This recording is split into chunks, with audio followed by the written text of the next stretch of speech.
Welcome back to channel, where we delve into the complexities of relationships and the bonds that tie us together. Today's story is one that will shake you to your core. It's titled, Caught Cheating, Husband Hires Private Investigator, Shocking Footage Revealed.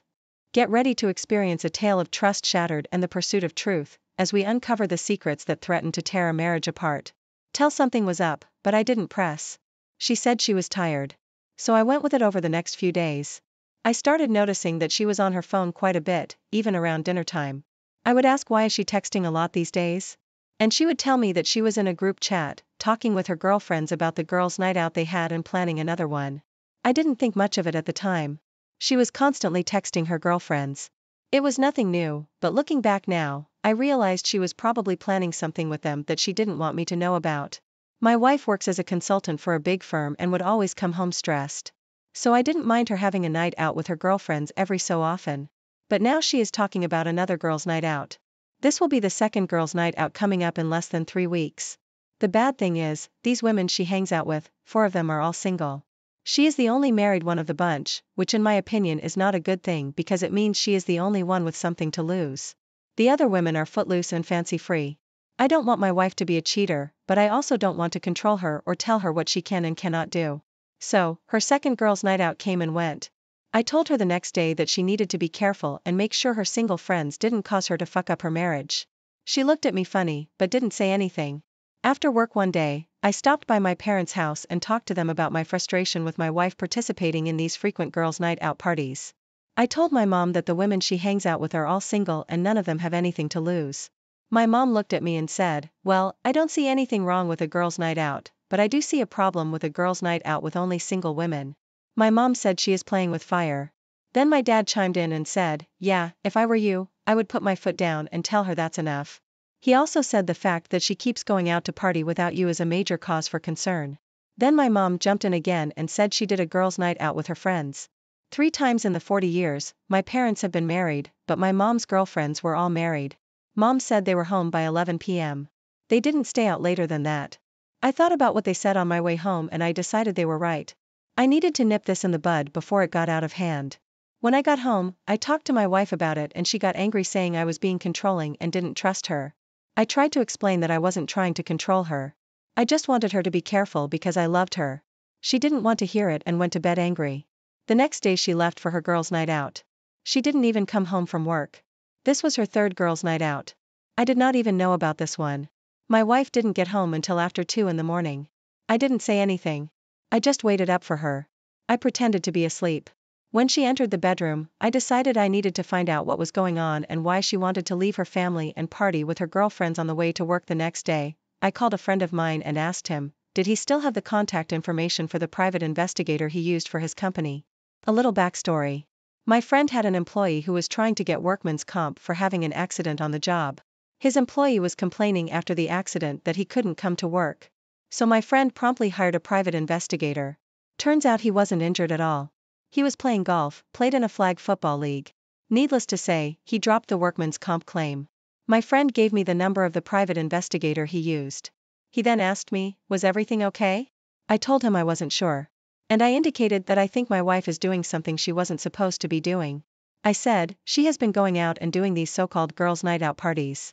My friend then asked me what made me think my wife was cheating. I told him about the 3 times she had gone out recently and stayed out until after midnight, coming home, smelling of alcohol. I also told him that when I confronted her about it, she got angry and defensive. He then said to me, well, it sounds like you have enough. I called the private investigator and set up an appointment to meet him after work.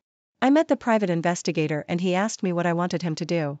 I told him I wanted him to follow my wife and see what she was doing when she went out on her so-called girls' night out. The private investigator told me his fee was $100 per hour. And I said, I didn't care. I just wanted to know what my wife was doing. I gave the private investigator a picture of my wife. I told him what kind of car she drove, where she worked and what hours she worked. The private investigator told me he would start following my wife the next day. I waited impatiently for the private investigator to call me and tell me what my wife was doing. Finally, after 3 days, he called me. The private investigator told me to meet him after work. He had some footage to show me. He showed me footage of my wife leaving work in different clothes that day. On that day, she didn't leave for work in those clothes. She changed at work. He followed her to a bar.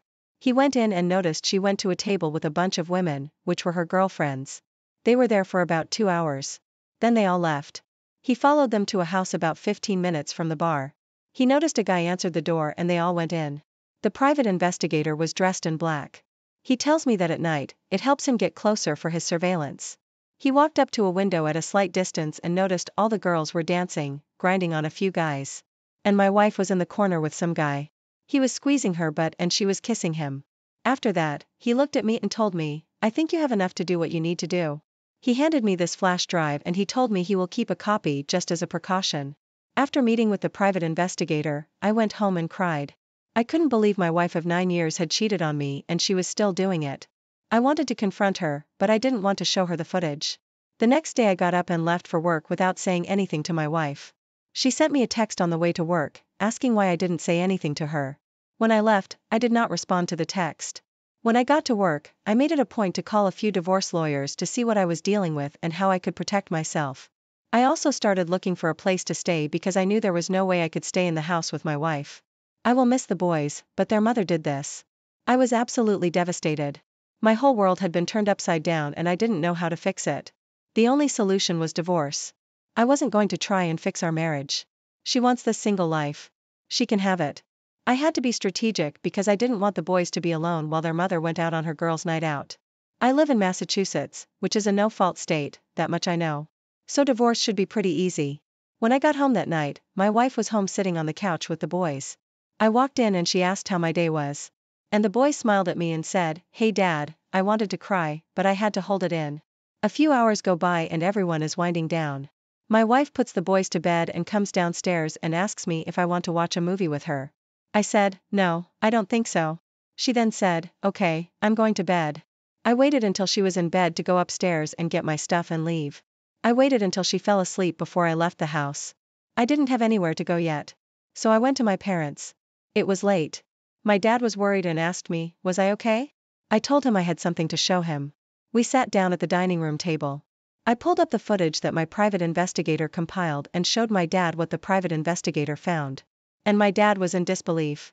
My mom came downstairs and I showed her too. They were both speechless.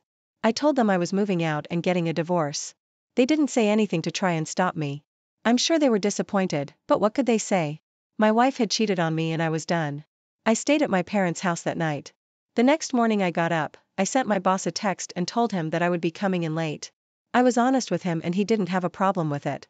After talking to my boss, I noticed my wife had sent me hundreds of text messages, wondering where I was and why I left last night. I didn't respond to any of them.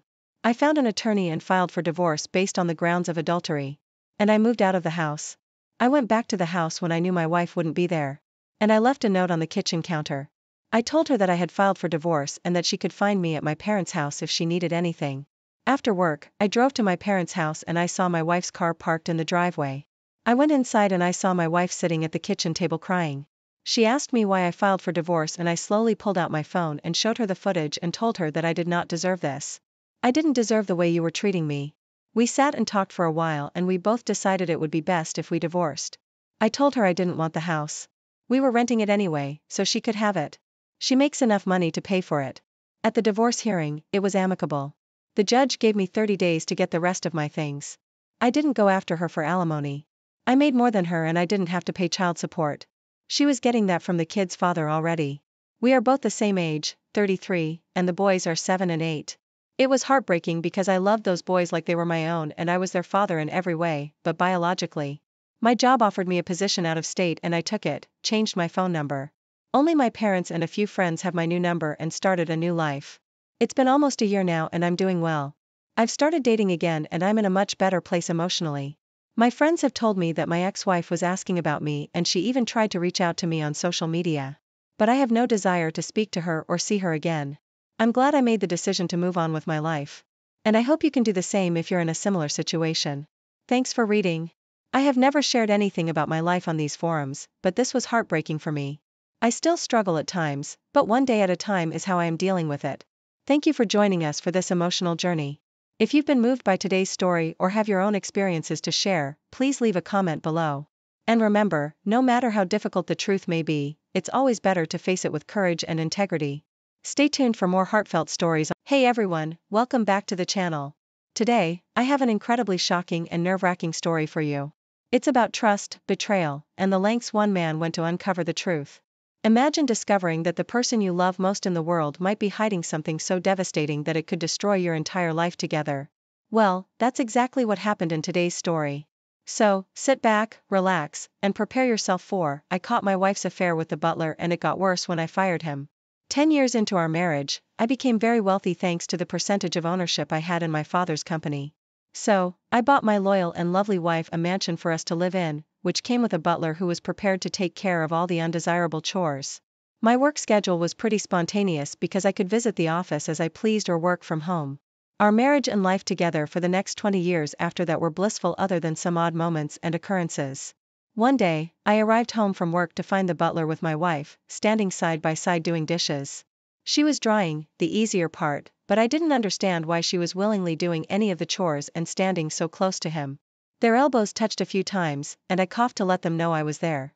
My wife jumped, but he just moved away from her a little bit. She said she felt bad he was in here all by himself, so she wanted to keep him company and help a bit. She was so cheery and warm, I couldn't tell if she had any ill intentions. Another time, I came home to find her lounging in the pool with the butler gardening and staring at her. They laughed a few times before I came out to greet them. It was clear that they were at least friends, but I didn't like how friendly they were. I thought I was just being controlling and jealous, so I accepted that my wife was friends with and cared about the butler. What was the harm in that if I trusted my wife of 17-ish years at this point? We spent every moment I wasn't busy together. I loved her, and I could tell she loved me. Yet another odd occurrence was when I walked upstairs to find the butler closing our bedroom door. It had been hours since I was upstairs because my wife was still sleeping. It was odd, and I asked him if she called for him. He jumped when I spoke and turned around sheepishly, although I could tell he wanted to act normal. He stammered and said she called to ask him for some water. I accepted that for a moment, but reminded him that he was not to enter our bedroom or open the door. He didn't know what to say besides, "Yes, sir." He walked away quickly, and I opened the door to find my wife in her panties drinking water. I asked her if the butler saw her like that, and she said no, she just took off her robe again. I was skeptical. I was heavily considering hiring a new butler. It seemed like she was flirty with him, at least, and I didn't like that he was most likely in our bedroom with my wife in her panties. Before I could terminate him, I saw him smelling my wife's panties. I know, it's really bad, really ballsy. I caught him on the security camera. I told him that was unacceptable and made my wife really uncomfortable. I didn't even tell her about it, but when I told him she was uncomfortable, he instantly looked like he didn't believe me. That ticked me off. I told him he was fired. I hired someone else, this time a female maid since I knew my wife was straight. I decided that even if I was jealous and protective, it was a smart decision. 1 week later, I arrived home to find the maid outside gardening. I went upstairs and found the butler I fired coming out of our bedroom once again, except this time he was dressed in regular, but still kind of formal, clothes. He looked at me like he was amused, but inconvenienced because I was there and saw him. I asked him what he was doing in my house again, and he told me my wife hired him for something else. He said it with such nerve, all I wanted to do was punch his smug face. I told him to leave and not to come back, no matter what my wife told him. As he walked away, I went into the bedroom and found my wife wearing a skimpy little nightgown. I asked her what was happening, and she looked nervous. She said I was home earlier today than the week before, and I told her she always knew my schedule was spontaneous and not to change the subject. She turned red and told me I was freaking out over nothing. I asked her why she couldn't explain why she was here in her skimpy nightgown after the butler I fired just came out of the room. She was pretty stunned and said she hired him back for things around the house the maid couldn't handle. I asked if one of those things was helping her with her personal plumbing and lubrication. Her jaw dropped, and she couldn't look me in the eye. Her cheeks must have been burning, they were so red. It looked like blood vessels in her face were showing up. It was crazy. Her face never turned that red in all the 30 years we were together. She finally said in a weak voice that if he did help her with that, it was nothing against me. I told her that it most definitely was against me because she belonged to me. We were life partners, and only I was permitted to help her with her plumbing and lubrication.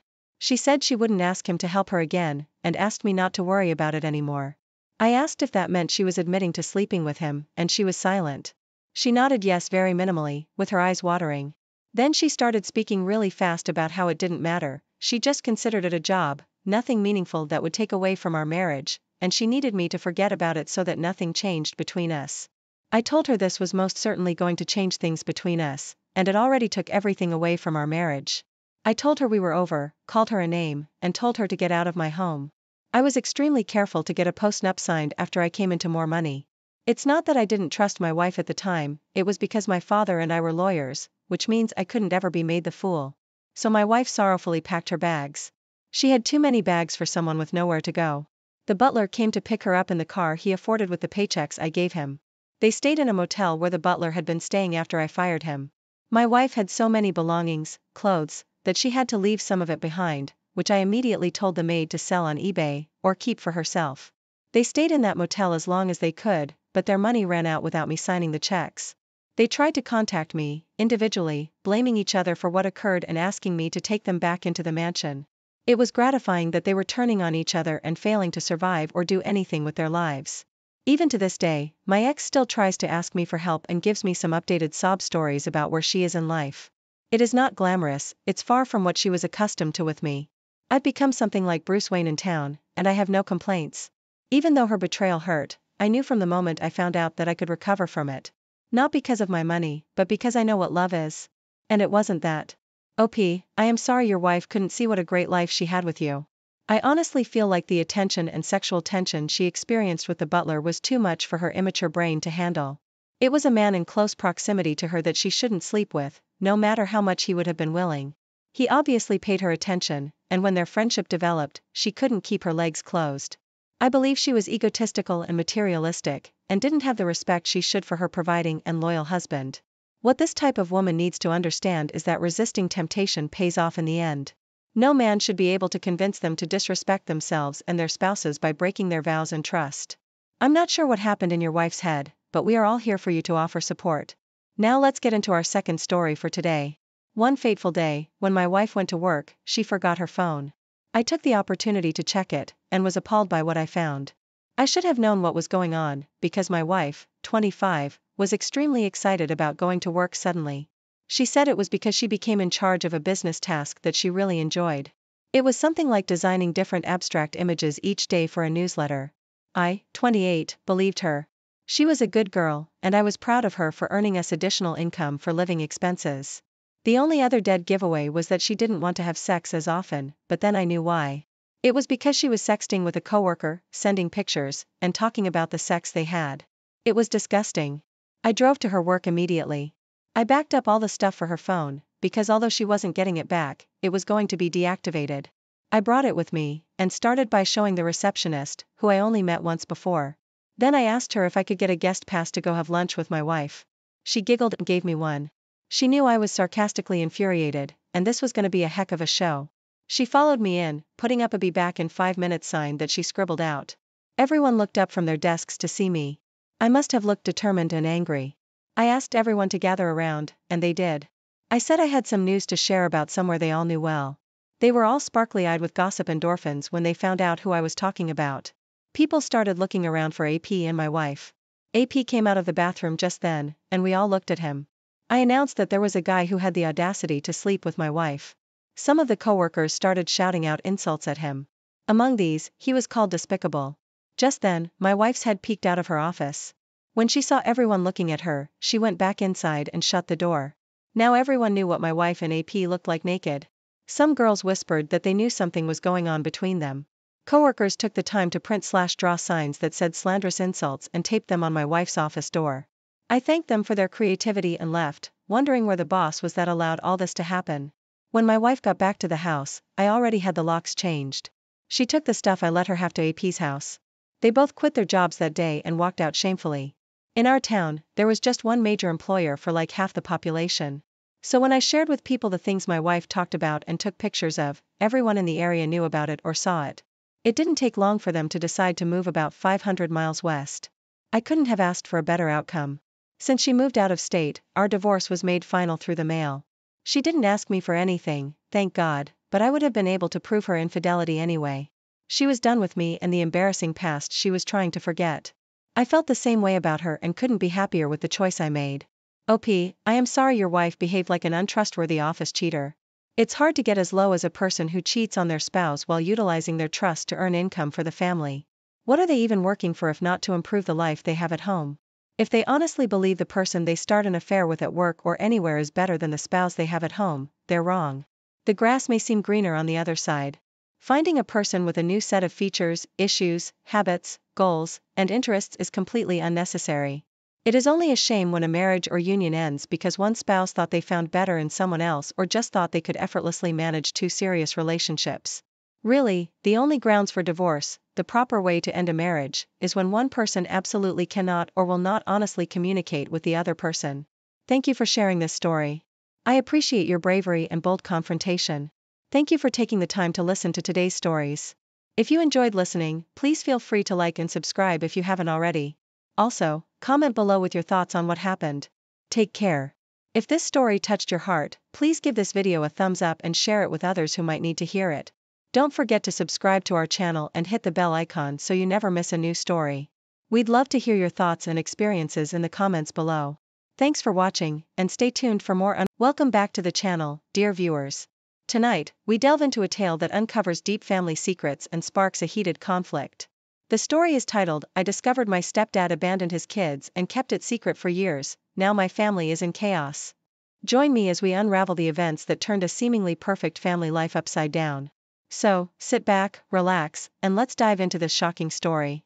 I moved an hour away, started a job over the summer, and became close with a few coworkers. One of them and I have become actual friends outside of the office, and she's integrated me into her friend circle.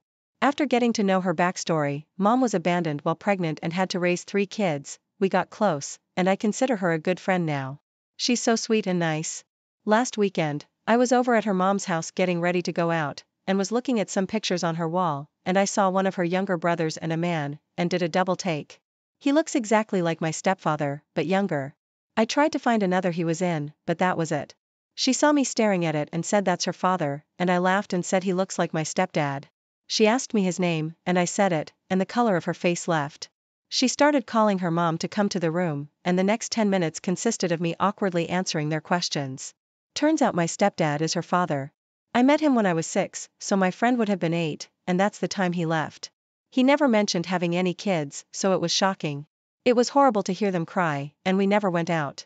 I told them that he has a successful business, and maybe they could get money for back child support, but they said they didn't want anything from him. I went home this week, and things have just been awkward.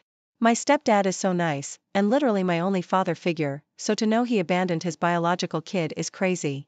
My stepdad just kept asking me why I'm acting weird, and I didn't say anything at first.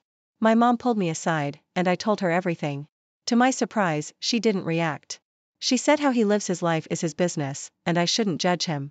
This is coming from a former single mother. I remember her crying over my dad leaving us, and I was disgusted by what she said, so I told her loudly not to speak to me, and she's a hypocrite and stormed out of the house. My stepdad followed me to my car, saying that I needed to come back and apologize to my mom right now, and I told him to go and apologize to the kids he abandoned and listed their names. I told him to take care of his actual children. He looked like he would faint and went back inside the house. My mom has been sending me texts that I need to apologize to my stepdad for being an idiot to him and making him cry for days, and that he raised me and took care of me, and that I shouldn't forget that, and that if he didn't do what he did, I would be the one without a dad and to be grateful. I haven't replied back. Am I really the idiot? You need to apologize? Wow, the gall. You've discovered that your stepfather is not who you thought he was. He and your mom told you a massive lie of omission for your entire life. He and your mom walked away from innocent children he was legally and morally responsible for. The fact that he raised you and cared for you has very little bearing on this new information you've discovered. It's okay to be appalled and take time to process this shock, and for God's sake, you don't need to be the one apologizing, and you are not the idiot. Am I the only one who thinks her mom might have been the other woman who he left his family for? The timing seems suspect, plus her lack of reaction says a lot. Oof. It should go without saying that any parent who abandons their parental responsibilities is an idiot, but your mom? Oh boy, let's just say that if you ever find yourself on a lifeboat with limited food and water, make sure to sit outside pushing distance. Stepdad came into OP's life when she was 6. Her friend would have been 8 then, and that's when he left their family, so it adds up. I mean, it could have been a random chance that they met quickly after, but his willingness to jump into stepdadhood after abandoning his children so wholly also makes me feel like your theory's correct. If OP wants to know the truth, she may want to start with her friend's mom. I cannot imagine her mom or stepdad ever admitting that OP's mom knew, was in on it, or was the other woman. Wow. OP's mom is a cruel, cold woman. How awful to find out that both people who raised you are so selfish. I would hope that her friend would understand that OP isn't the bad guy here, but it may be hard for them to be around the person their father raised when he didn't stick around to raise them. For me personally, if I was the abandoned child, it would be too hard. Like, I couldn't imagine hearing stories about OP doing things with my father that he should have done with me. Update, I talked to mom and stepdad. They're saying the past is none of my business, and that even if it was, screaming to him to take care of his kids isn't the way to go about it, and that I only care about my feelings and no one else, which makes me wrong in this situation. My mom is saying my stepdad didn't do anything wrong to me, so he has nothing to apologize to me about, and I need to make a sincere apology soon.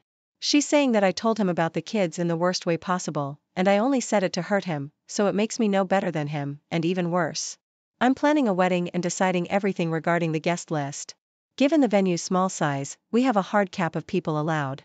We can only have 105 people. Anything after that would not be allowed due to fire codes and venue policy. I have an older sister, Mia, whose life is a bit of a mess.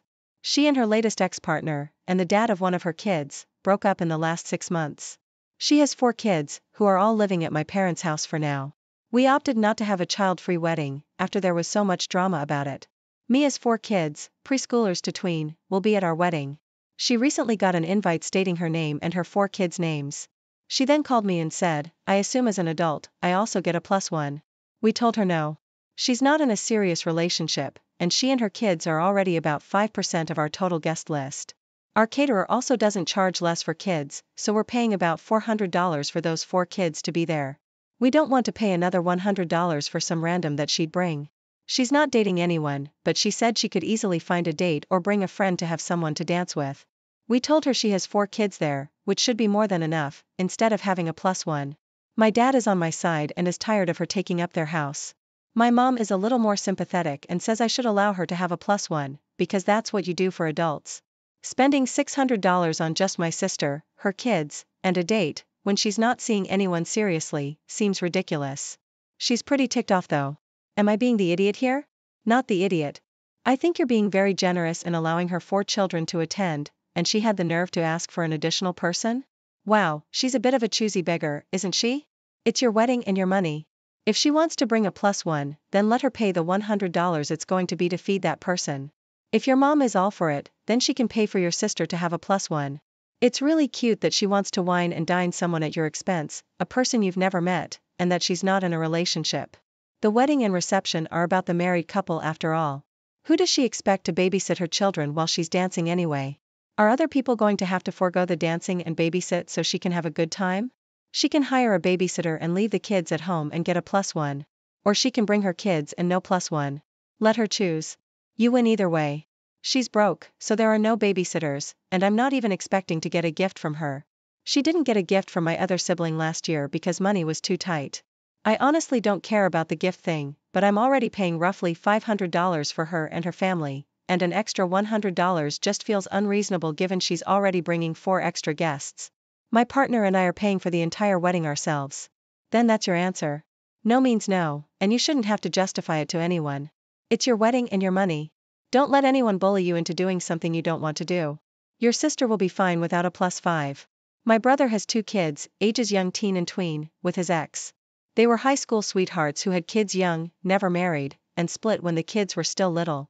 They mostly always shared custody of the kids, but for about 8 months in 2017, the kids were primarily with my brother because his ex was homeless. She got herself together again, and she got married in 2020. Her husband has 3 or maybe 4 kids, and ever since she remarried, she's been asking my brother to include her stepkids in stuff that he does with my niece and nephew, like when he took them to Disney or when he took them to the aquarium, etc. My brother has always told her no and ignored her attempts to get him more involved.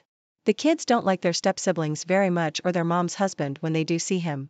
It sounds like he's mostly absent, so they've never wanted them included in time with their dad. Lately, she's decided that since my brother isn't giving in, she'd focus on me and ask me to do these things with the kids. My husband, the kids, and I often do things with my brother and the kids. She knows this. She asked me in person a couple of times if I'd like to bring her stepkids along with us or watch out for them. I told her no. I told my brother. He told her to knock it off. Then a couple of weeks ago, my nephew came to me and said his mom wanted him and his sister to ask me to bring the stepkids along to a water park trip we had planned for May. He said they didn't want them to come, but his mom would be up his butt about it if he didn't ask. He said she wouldn't accept it when they told her I wouldn't say yes. So, I told him I would speak to his mom. So, I called her and she started as though I had already said yes. I told her I was calling to say no and stop asking. She told me I should give it a shot and that the kids are missing out and how great it would be for my niece and nephew. She said she'd have them ready and introduce us better before the weekend so the kids and I know each other. She said it would give the kids time to do stuff with their siblings. I told her that she needs to quit trying to pawn her stepkids off of my brother and me because she's been told no each time and it's getting closer to harassment and it's unfair to drag the kids in the middle. She told me she was looking out for her stepkids and I'm a nasty witch. My brother is so tired of her, but he can't do anything other than ignore her request. He's tried, but she doesn't want to listen. Am I the idiot? Not the idiot. So, she expects others to do her parenting, give her a break from her parenting, and pay for strangers' kids. Just because she said so? But she had a good reason from her perspective, so others should put up with it? The level of egocentrism is off the charts. This woman clearly does not want children, so why does she have some? And why did she marry a man with kids? Be prepared for the ding-dong ditch my kids approach of leaving them on your doorstep and driving off. When that happens, let her know in no uncertain terms. You will call the cops for child abandonment. A ring camera might be a good idea, too. It sounds exhausting, but you're doing the right thing by holding firm on your boundaries. I can understand that it's hard for the mom to see her family not get along, but she chose to marry someone with children that her existing children don't seem to like. The best thing she can do would be to stop forcing everyone to be one big happy family and just give her kids space to come around on their own terms. My husband, 51, and I, 48, female, have 6 children. Our teen, Gianna, is a junior in high school, and our son, Riker, is in 7th grade. The kids are starting to have their school dances. The 7th grade dance is later this month, and the junior banquet is in early May. We've gone shopping for dress clothes for all the dances. We bought Gianna's dress a few weeks ago. Gianna has usually been a good kid throughout her life. This school year has been slightly harder than others, though. Around 2 months ago, we got a call from Gianna's choir teacher saying that Gianna and a few other altos were making insulting jokes about some of the new pieces she introduced, including an Urdu song and a song from the Honduras. We talked to Gianna about her actions, and we made her write an apology to her teacher and write a 5-paragraph essay on why it's important to respect music from other cultures. Riker has a friend from his baseball team who is Honduran. He was born here, but his mom was born in Honduras, and his dad is mixed. When Riker heard about this, he was quite mad, and he asked if he could have his friend come over and teach her about the culture there. We allowed this, and he came over with his parents, and they made food, and Riker and his friend talked about sports and music there. Gianna was very clearly not enjoying it, but we made her engage anyways. Our daughter and a group of her friends, including her boyfriend, got in trouble last week for making the same jokes again. We took her phone to investigate where this hatred could come from. Riker had his friends over for a sleepover the night we found out about this. During dinner, the boys were talking about how their coach would never let them live through it if they bullied a kid or made that kind of joke. My husband and I tried helping guide them through their feelings, like asking them about the diverse athletes they liked. Gianna was hanging out with friends at the mall that night, some of whom were doing dress shopping for the upcoming dance. Unfortunately, our son and the boys decided to use this as an opportunity to trash the dress, using mud, drinks, and cutting a few holes in the dress. We found out when Gianna came home, entered her room, and saw the dress. The boys were laughing, and Riker said they did it because Gianna didn't deserve to go to the banquet, saying how there could be kids that looked like his Honduran friend. We told Riker we were trying our best to educate her in a very white town. We're also white. We told him that this was the wrong way to take out his anger, and that as a result, he couldn't go to a 7th grade dance. Riker told us to shut up and spent the rest of his night in his room with the boys. Riker texted my parents and siblings, as well as my in-laws, and a few have called us and come to his defense, saying he's just a kid who was trying to cope with anger. So, now we're unsure if we are in the wrong. Am I the idiot? Edit. We haven't decided if Gianna's allowed to her dance yet, but she's already had her phone taken away as a punishment, though. You are the idiot. I don't understand how destroying a dress comes with a bigger punishment than getting in trouble for the same crime twice. What he did was wrong, but the fact that your daughter's still getting to go to her dance and out with the friends also seems like the wrong response, so I can understand why he's angry. Yeah, like is the daughter some golden child or what? Maybe the son sees the lack of true punishment or consequences as her getting away with it and is understandably angry about it. OP royally messed up here, and their half-baked solution is only going to make things worse. I agree, an appropriate punishment would be making him pay back the cost of the dress or a new one, but I honestly wouldn't punish him. I'd explain how what he did was wrong, but you're proud of him for sticking up for his friends against his awful sister. And you are the idiot for even allowing your daughter to still go to the dance. Obviously, whatever you're doing with your daughter isn't changing her mind. Maybe take a look at yourself and how you contributed to raising a brat. My parents are having people from their home country come for a visit. They told me that for the 4 weeks that the guests were here, I was to vacate my room and sleep in the basement on an inflatable mattress. I, female 26, have only been living with them because they insist. I have a job and have been working and saving money since I was 16. I didn't need their help to pay for college, and I paid them rent for my room, as well as buy groceries and help out around the house. I told them that if they wanted a guest room, then I could move out. Several condo developments in my area have units ready for immediate possession, and I have almost enough to buy one outright.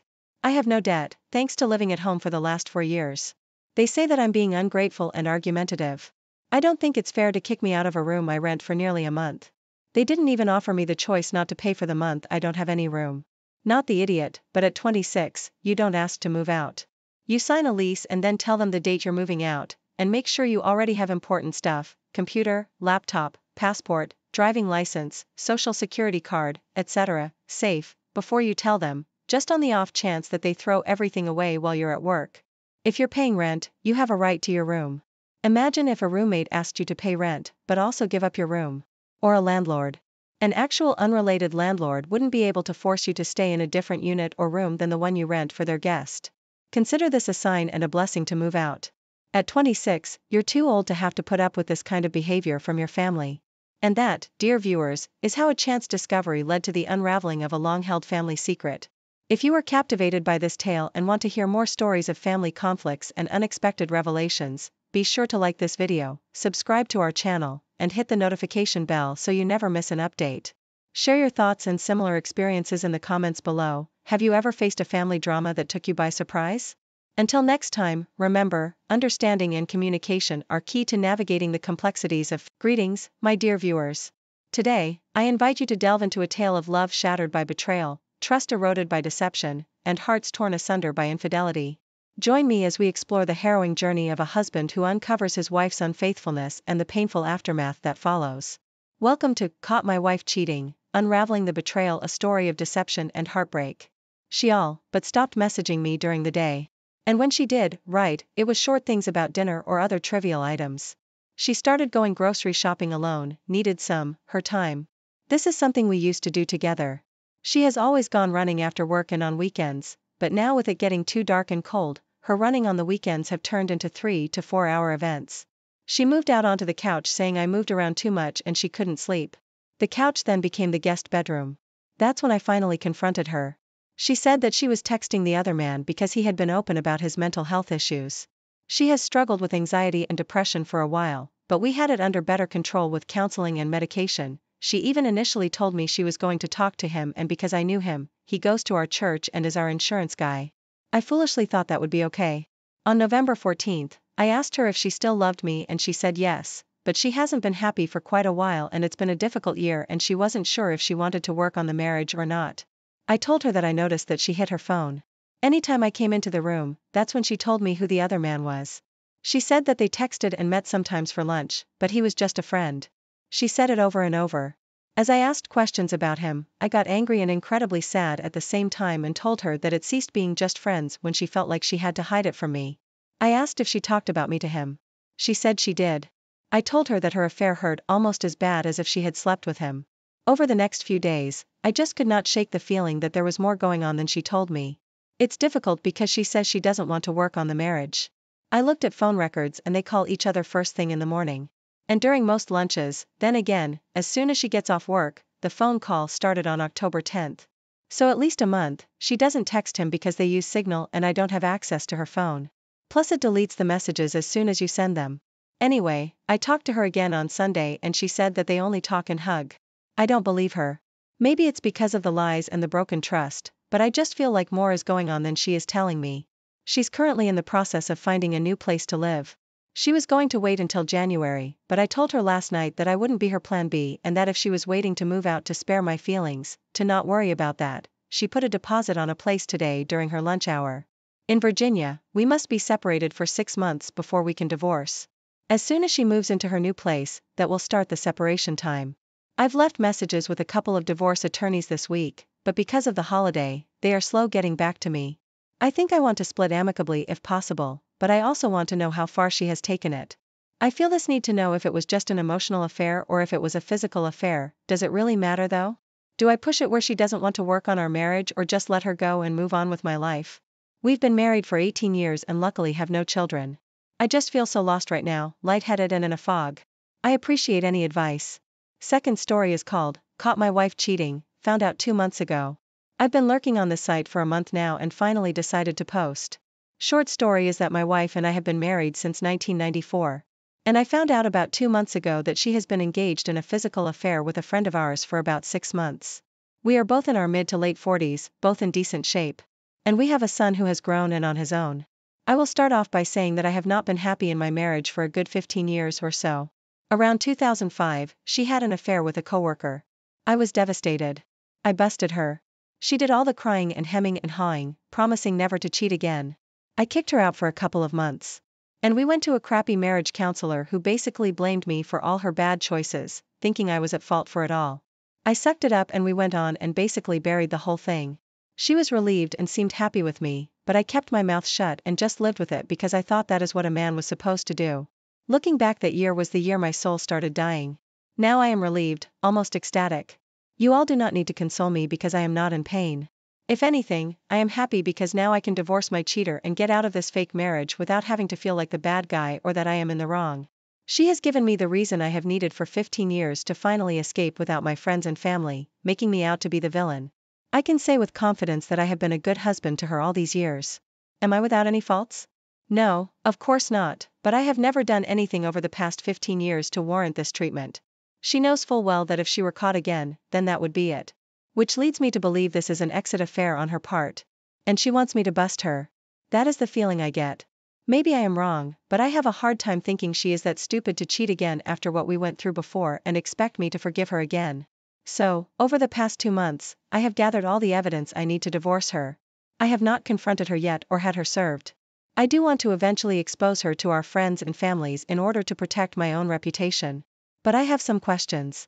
1. Should I wait until after the divorce is final to expose her to our families and the other guy's wife? If I expose now, word might get back to her employer and I don't want her getting fired. I made the stupid mistake of marrying and living in a state where alimony is mandatory.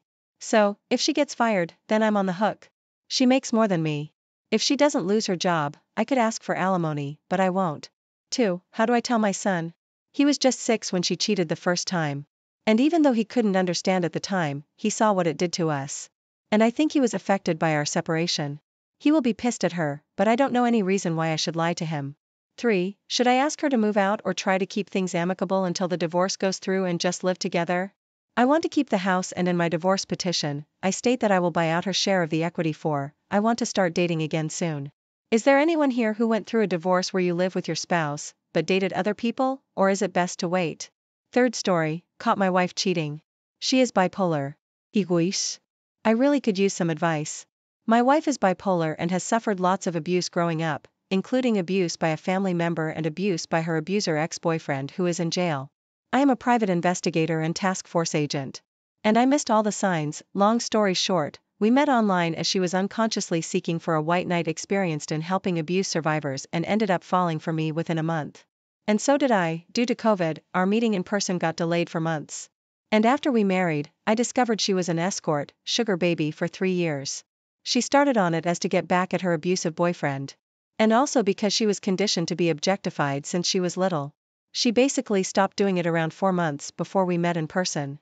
And we married 3 months after meeting many times. I was hurting because she disappeared. And now I know why she has cried, apologized, and says she feels lots of hate, shame, and disgust towards herself. I believe her. I went to the finish line and found all kinds of texts, emails, hard evidence on her emails, drives, and even some profiles she had at some sugar baby sites. Oh boy. I regret seeing some things. She was very sloppy and hiding stuff. And once I got access to one email, the Pandora box opened. She is a student.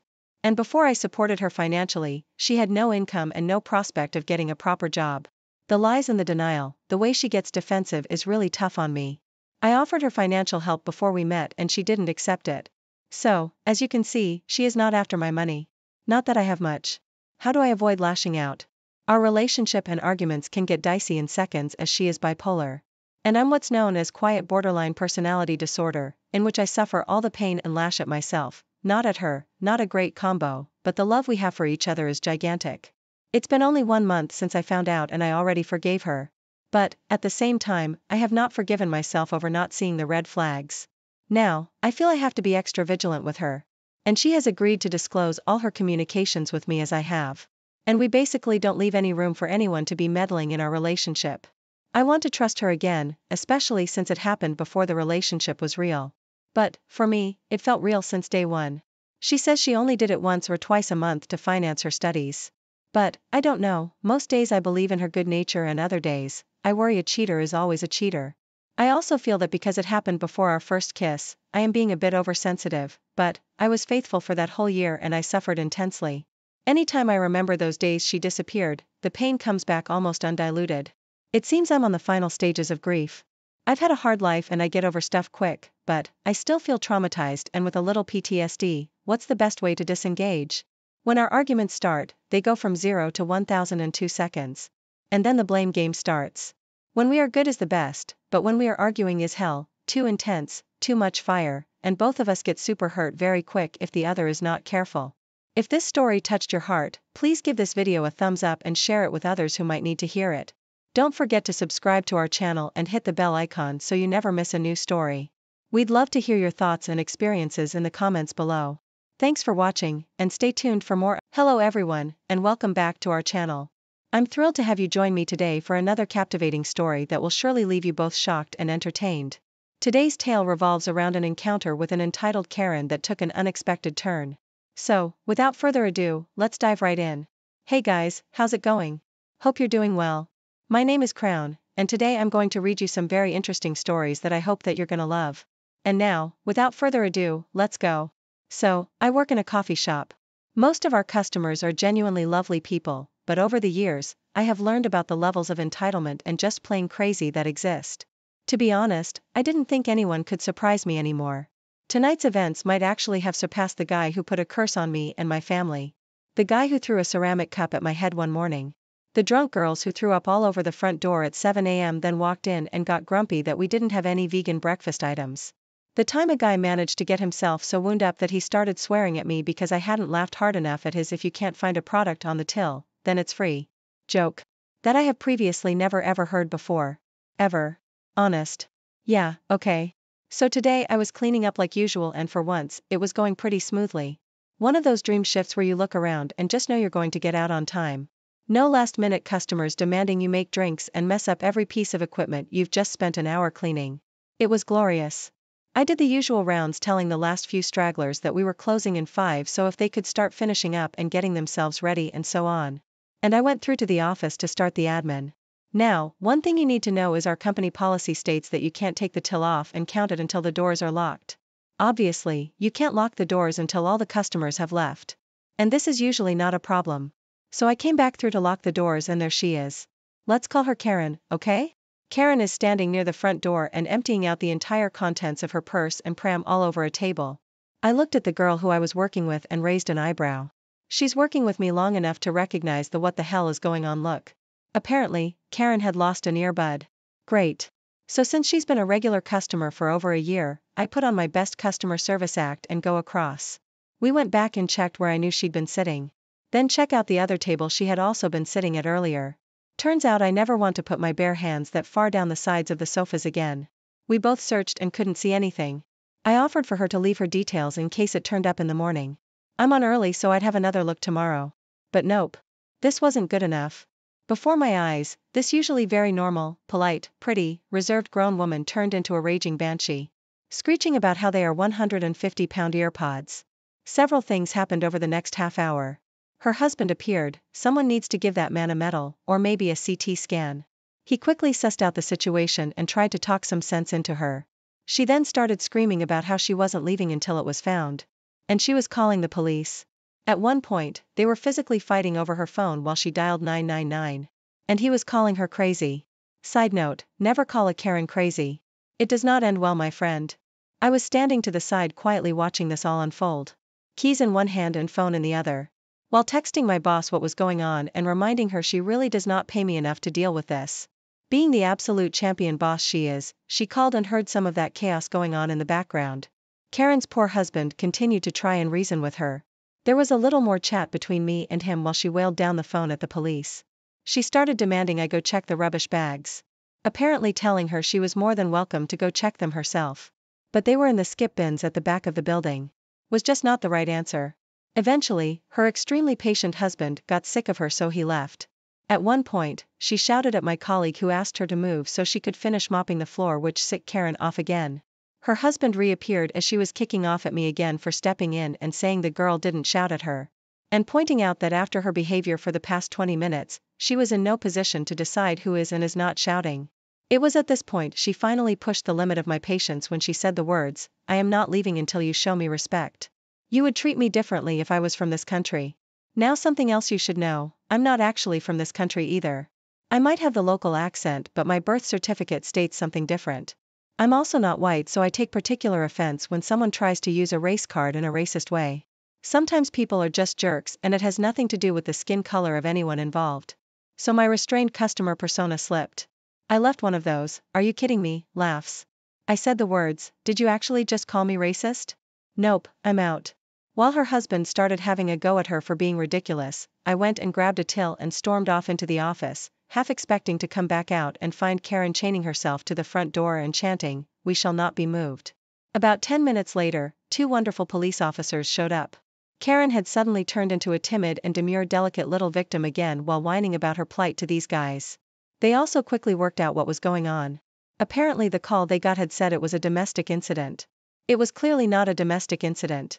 They spent 5 minutes searching the same areas and also found no AirPod in sight and suggested she leave her contact details for us to call her if it turned up in the morning. Karen thought this was a great idea.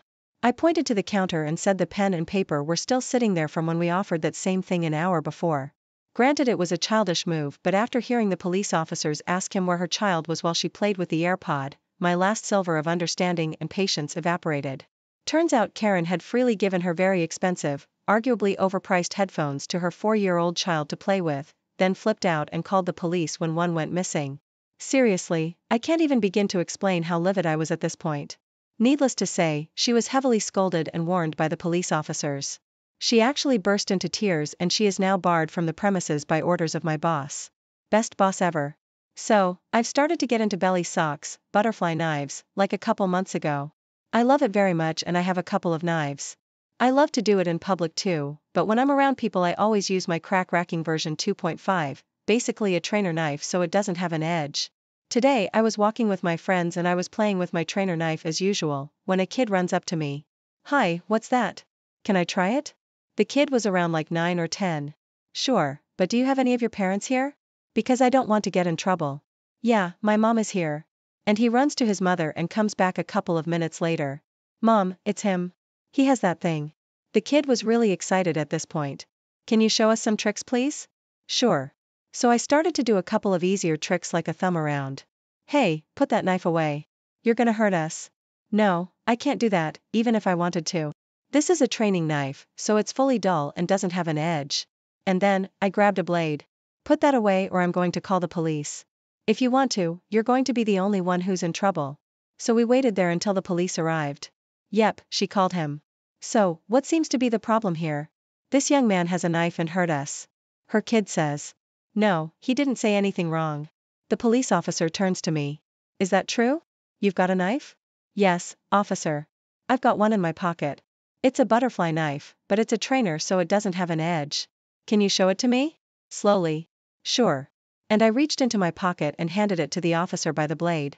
"So he sees it doesn't have an edge. Okay, I see no problem here. Thank you, sir." And he started to hand me my knife, but the entitled parent snapped it out of the officer's hand and decided, I don't know why, to slap the officer. "Ma'am, put that knife down and put your hands behind your back. Now." "But I'm just doing what you can't do." Then she threw my knife full force to the ground. And the rest of the story was that the mother got arrested for lying to an officer, harming him, and damaging someone's property. and me and my friend stayed with the kid until his dad arrived. So without getting too political, we recently had an election in the USA. My aunt supported one side while her husband and adult offspring supported the other side. The election did not go the way my aunt wanted it to. Aunt proceeded to flip her crap, breaking things, yelling, and even going as far as to set her daughter's "I voted" sticker on fire. Her husband called the cops, declined to arrest her for anything, but suggested that she find a different place to stay for the night. This happened yesterday in New Jersey. Fast forward to 2 a.m. today. Here I am sleeping peacefully in my home with my family, over 500 miles from all that drama. My fence alarm goes off, waking me up. I don't know if it's a bear or a trespasser, so I get my pants on and grab my shotgun just to be safe. Turns out, my aunt cut the locks off my front gate because she couldn't get in, and I wasn't entering my phone. Why did she have bolt cutters in her car? So I safely stow my weapon and ask her what the hell. She starts crying and screaming. Mind you, this is at 2 a.m., in a quiet rural community, about how the devil took her family and they threw her out. And she says that since she has nowhere else to go, I need to let her in, so she can stay in my guest room for a while. I told her one of my guildies is using that room right now. The room is occupied. This person came from Texas all the way to West Virginia to hang out with me. I'm not gonna toss them out with 30 seconds of notice because my aunt showed up. So she decides to call the police and tell them that I'm keeping her from entering her home. We're out in the woods, so the cops don't get here quickly. 4:41 in the morning, the cops showed up. I see them talking to her in my driveway. She shows them the bolt cutters and the ruined lock. A few minutes later, the officer knocks on my door. Your tenant claims that. I immediately cut him off and told him that I do not have a tenant. I own and occupy this structure. Then I offered to show him the deed. Well, this woman claims that. I cut him off again. What does the address of her ID say? At this point, the cop is pissed at me. I can tell. So I try to de-escalate the situation. Look man, she doesn't live here. She has never lived here. That's my aunt. She lives in New Jersey. Please check her ID card. The cop calms down a bit and lets me know that he will talk to her and then comes back. 10 minutes later, the cops come back to my door. 3 of them this time. Not just the one from earlier. One of them had stripes and a rocker on his arm. He asks me if there is any way aunt can stay here for the night. Because she's too drunk to drive, so he can't let her back on the road. This woman just drove from New Jersey to West Virginia drunk. Thank God she didn't kill anyone. I told him that she cannot stay here, but that I'm sure there is room in the local jail. The cop asks me if she can just sleep in her car in my driveway and leave in the morning. I told him absolutely not. When she wakes up in the morning, I would just have to call him to get her off of my property, so that would solve nothing, and I ask him to remove her from my property. Long story short, her car got towed and she is in a drunk tank for the night. I was a witness to this a long time ago and the results were learned by word of mouth. Once upon a time, there was a kid. Let's call him Marco. Marco was your everyday kid. A little skinny. I remember him being slightly geeky and if you left your pins unattended, he'd disassemble them before you turned back around in your seat at times. He was nice, polite and fairly helpful. This was middle school. One day though, he does it to a bully and let's call him Polo. Polo is huge but was fat. He looks like if you drill 3 holes into him, a giant could use him for bowling. He's not nice, he's not handsome and he's got a posse of equally disgusting friends who all gang up together to bully others. I suspect that if they hadn't ganged up with each other, they would have been bullied. Perhaps they have been in the past and got a taste of power over others when they ganged up. I don't know. I kept to myself. One day, I saw Marco with a swollen eye and wet hair. He's limping a bit too and his backpack is ripped. I ask him what the hell happened and turns out Polo threw him into a bathroom stall by his backpack which ripped. The toilet got him in a knee and Polo shoved his face into the water bashing his eye into the seat. I asked why Polo had done this to him and he says, I took his pin apart. It was just a big crystal or some cheap pin like that. Things escalate over the next few weeks. Eventually, Marco has to take time off when Polo strips him naked in the bathroom except for his boxers and makes him shove them into the toilet. The school, being full of your typical jerks, tries to expel Marco for damage to school property and does nothing to Polo. This is taught by video evidence of the gang leaving the bathroom, laughing and rifling through Marco's backpack, then tossing it in the trash. When Marco comes back, he's different. He's not happy. He's quite subdued and he doesn't talk to anyone and bruises magically appear on him between classes. He withdraws into himself and begins to look positively skeletal. Of course, no one at the school does anything except one nice jock. He comes across Polo stealing Marco's backpack and Polo into a trash can. Of course, he's suspended. But does it again when he comes back. The teachers give up on suspending the jerk after his parents threaten to sue. The fact that someone bothered to stand up for him, though, seems to have given life back to Marco. He starts opening back up and putting weight back on, which is very good. One day, though, he's wearing a scarf, a very special, beautiful knitted scarf. His grandfather had knitted for him. Yes, grandfather before he died. Polo steals it and comes back the next day with a bag of ashes, handing it to Marco. And he laughs hysterically. Marco comes back the next day with a backpack full of sugar-free Haribo gummy bears. Polo, being the glutton that he is, steals every single bag of bears and eats them by the throughout the day. Marco cries. But I remember something in his sobs didn't quite reach his eyes. Near the end of the school day, Polo lurches out of the classroom and pulls for the bathroom. He doesn't come back the next day. Or the next. Someone says they saw blood in the bathroom. Polo comes back a few days later with an eye patch and mottled, fading bruises all across his face. I believe it's called petechiae eye. He's permanently blind in his left eye and bruising makes him look like a ripening fruit for as long as it lasts. He's in and out of school for doctor's appointments for a while. He did not mess with Marco again and instead became very introverted and quiet. The reports of blood in the toilet of the bathroom he went to were never confirmed. But it's quite likely. Thank you for watching and see you next time. If this story touched your heart, please give this video a thumbs up and share it with others who might need to hear it. Don't forget to subscribe to our channel and hit the bell icon so you never miss a new story. We'd love to hear your thoughts and experiences in the comments below. Thanks for watching, and stay tuned for more Hello, lovely viewers, and welcome back to our storytelling session. Today's tale is one of shock, betrayal, and sweet, sweet revenge. Picture this: you come home early to surprise your beloved spouse, only to find them entangled with someone else in your own bed. It's the stuff of nightmares, isn't it? But what happens next is a plot twist you won't see coming. Join me as we delve into the story titled, I Came Home Early to Surprise My Wife and Found Her in Bed with Another Man, Here's How I Got My Revenge. What he then came home to was terrifying. He saw his wife in bed with her affair partner, but rather than confronting them, he recorded them for proof, then walked out and ghosted her. Now, she's history. Let's get into today's story to find out what happened. So, I went on a work trip for a week and told my partner of 3 years, ex, that I was coming home on Sunday, but I had actually booked a fly-in yesterday and take her on a surprise date for her birthday, which I otherwise would have missed. I messaged ex happy birthday yesterday morning and asked what she was doing for the day, to which she replied she would be having a wine and movies night with her friend, Y, who lives in our apartment block. I reiterated that I could not wait to be home on Sunday. She said she couldn't wait and that she loved me.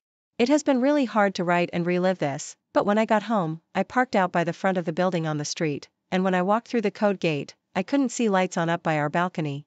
I did see Y's lights on, so I assumed X would be at her place. I didn't even have to enter, as her place was on ground level, and I saw through her window she was on her couch watching TV alone. I figured maybe X was out, so I walked up our 3 flights of stairs, and as I approached the door, I could hear it, and my heart just sank. The sound of R&B music, moaning and knocking. The door wasn't even locked, and with the way it's positioned, opening the door gave a direct view of our bedroom. I just slightly opened the door and saw my girlfriend straddled on top of who I instantly recognized to be a guy from the gym we go to. I think what stood out to me more was that it looked like it was unprotected sex, as I could see everything. I quietly closed the door and my soul just felt like it floated out of me. I knew they never heard me or noticed the door. I sat on the step for a good 5 minutes to process. This has always been my worst nightmare, but to literally have it play out exactly how I dreaded, another man in our bed just gripped at the heart. I couldn't cry as it felt so surreal. Was this really happening? Was I dreaming? The continued sounds quickly brought me back to earth. I got up and walked out of the building and towards the front gate. Y had spotted me through the window and called out to me and waved, gesturing for me to come over. I do get along very well with her, and in the past she had told X how highly she thought of me as a friend too. She had also openly told X that she found me attractive and asked if I had single friends who were also my nationality, from New Zealand. There had always been chemistry between us the first time I met Y, but that always stayed buried in my mind. I put on a brave face and walked into her apartment. We hugged and she asked what I was doing home early. I told her I had dates mixed up and wasn't she supposed to be having birthday drinks with X? She seemed confused and told me that X said she was going out for drinks with some of our gym friends. Go figure. I instantly burst out in tears and cried for what felt like forever, and she got quite worried asking what was wrong, did something happen to me, etc. I struggled for words but blurted out that I had just walked in on the 2 of them in our bed. Her face turned so white and she just hugged me and started to cry too. She knew I was a joker, but I think she knew this was no joke. I just started talking out of frustration, saying that I didn't know what to do, that they could be up there all night, and that this was my nightmare. We had no issues in our relationship other than her lack of interest in sex once every 6 weeks. It's a wonder I lasted 3 years with her, and I had accepted that a long time ago. Y laughed through her tears and told me she had always been single and not had sex the entire time she knew me, and joked that maybe we could both use it. That actually made me laugh a bit too, and I hugged her, thanked her, and for a second forgot X was upstairs cheating on me. I asked her if I could stay there for the night as I had nowhere to go, and I slept on the couch. I am still here a day later. I watched the guy leave in the morning and watched in tears when he came back this evening. I'm supposed to be home tomorrow afternoon. I haven't texted X all day, but she hasn't texted me either. Truth be told, the only comfort I have now is with Y. How do I deal with X? Do I walk up there and interrupt? Do I call? Firstly, I want to thank everyone for their views, opinions, and advice.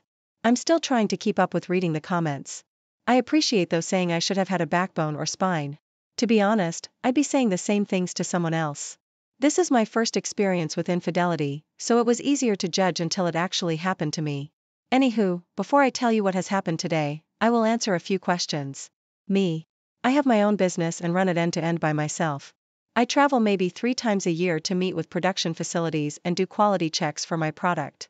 Physically, I am 6 feet 6 inches, 124 kilograms, and I play rugby and have done a lot of boxing, so I can definitely defend myself. However, I do not go around using that. I absolutely tower over that piece of crap guy in every way. I earn a very comfortable living, as does X, so a split will not financially cripple either of us. And we're not married. The tears have been shed. I realize this was a blessing in disguise, and I know what I need to do. Apartment. We split all the bills 50-50 and have 4 months and a week left on a year-long lease which has both our names on it. We had been actively looking for a home to buy. I guess I dodged a bullet there. Why? What a woman. Aside from her personality, she is absolutely gorgeous. How she is and always has been single, I will never know, and she has not been intimate with anyone in over 3 years, according to X. She has been on my side through it all without saying a cruel word about X. She understands it was a bad thing to do towards me and that it does not involve her. That being said, she has said once X inevitably owns up to it, she will likely stop being friends with her. She has not tried to come on to me like a rebound and has just been super supportive. That alone speaks volumes to her character. X works in a hospital and is very attractive. Nice woman, but can be quite self-centered. In hindsight, we were basically just friends. We have only ever had protected sex because she does not want to get pregnant or go on the pill, and it was once in a blue moon.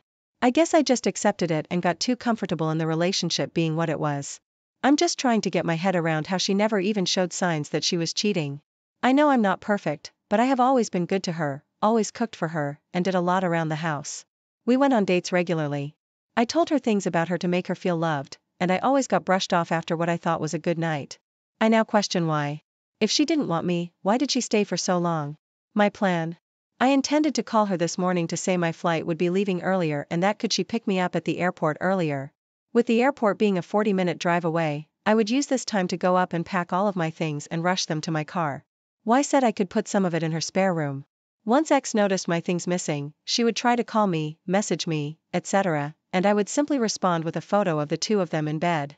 After reading comments, I decided the cruelest punishment for her would be to have no closure. I would explain to the property manager my circumstances and go and stay with a friend until I could find a new place. X could cover the rent. She could certainly afford it. I do have the option to stay with Y, but that is way too close to X and I do not want to do anything with Y that could ruin our friendship, even though I know her and I are inevitable. The outcome. I went up very early in the morning and very quietly opened the door. Fortunately, they were asleep on the bed, so I took a photo of them, but it was weird. I almost felt guilty about violating privacy when my entire relationship was violated. I did not feel sad anymore, just angry and betrayed.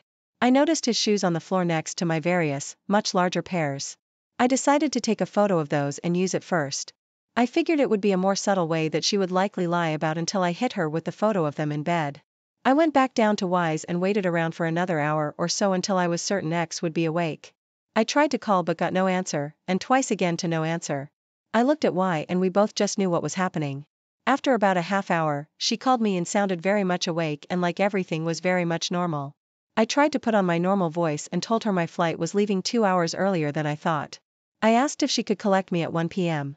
She said yes and that she loved me, that she was at her parents' for breakfast and that they said hello. Lie. On that note, her parents love me and will be broken about this. I went and laid down for a few hours to run through what I would get from the apartment. Other than clothes and a few appliances, most of my stuff was already boxed, as I knew that if we bought a house, I wanted an easy move. Around midday, I saw X go down to the car park and I gave it a few minutes after she left before I moved my car and went upstairs. It smelled like air freshener and I noticed new sheets and covers on the bed. All the dishes were done. She went to every length to cover up that anyone else had ever been there.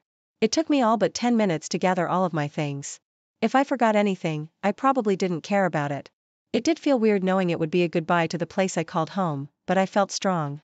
X sent me a message asking where I was as she was at the arrivals area. I replied and said I was held up and that I would Uber home. Maybe an hour later, a bunch of missed calls and messages came in asking where all of my stuff was and if something had happened. My heart nearly beat out of my chest when I sent the photo of the shoes saying these aren't my size.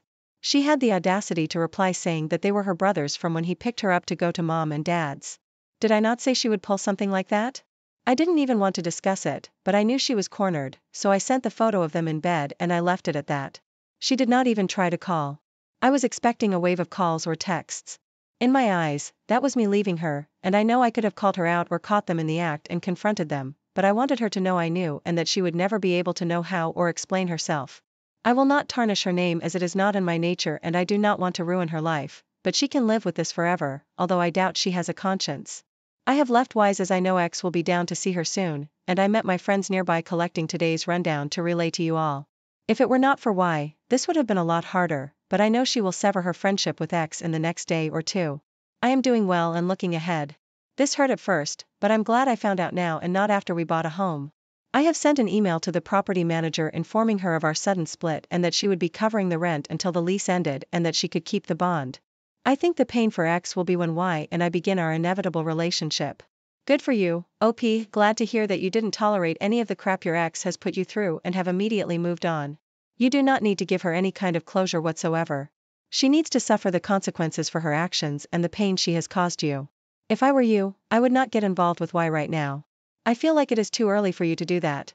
Instead, I would call your friends and family, tell them everything that happened, and ask if you can stay with them temporarily for the time being. If you're on a lease with her, then contact your landlord and tell them what happened so that you can get taken off. I wish you the best with your situation, OP. Thanks for taking the time to listen to today's story. Don't forget to like and subscribe if you haven't done so yet, and comment below on what your thoughts are on today's story. If there's a story you would like to share with me about your own situation or someone else's, then please do not hesitate to contact me. Take care, everyone. If this story touched your heart, please give this video a thumbs up and share it with others who might need to hear it. Don't forget to subscribe to our channel and hit the bell icon so you never miss a new story.